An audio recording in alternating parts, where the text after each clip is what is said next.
আসসালামু আলাইকুম ওয়া রাহমাতুল্লাহি ওয়া বারাকাতুহু। দেখবেন সমাজে কিছু মানুষ থাকে, তারা নিজেদেরকে বড় সুফি মনে করে, বড় পীর মনে করে, বড় পণ্ডিত মনে করে। সেজন্য তারা ইমামের পিছনে নামাজ পড়ে না, মসজিদে আসে না।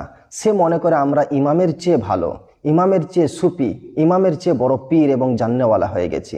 তারা মসজিদে আসে না, বাড়িতে নামাজ পড়ে।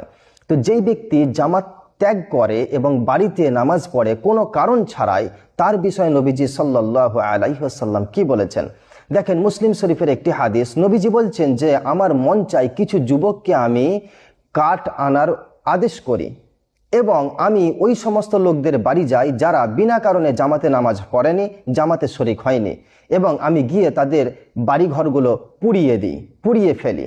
এবার আপনি চিন্তা করেন তো যে আপনি কতটা যুক্তিসঙ্গত যে আপনি জামাতে নামাজ পড়ছেন না। আমরা জানি যে নবীজি সাল্লাল্লাহু আলাইহি ওয়াসাল্লাম তার উম্মতের প্রতি অর্থাৎ আমাদের প্রতি কতটা মেহেরবান, কতটা দয়াবান, এটা আমরা জানি।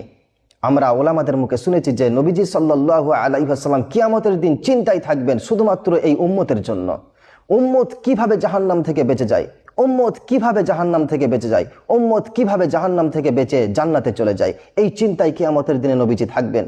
এবং তিনি মৃত্যুর পূর্বে পর্যন্ত এই উম্মতের চিন্তা করেছেন যে আমার উম্মতকে আমি রেখে যাচ্ছি, আমার উম্মত যেন জাহান্নামের রাস্তায় না হাঁটে, যেমন আমার উম্মত যেন জান্নাতের রাস্তায় হাঁটে।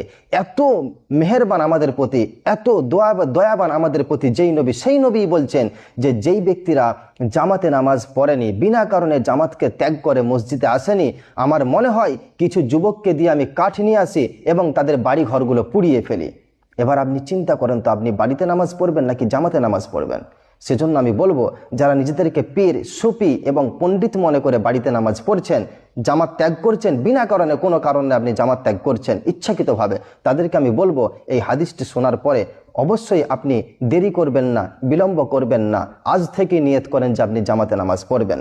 অবশ্যই জামাতে নামাজ পড়তে হবে। আল্লাহ তাআলা আমাদের সকলকে সঠিক দিন বুঝে আমল করার তৌফিক দান করুন।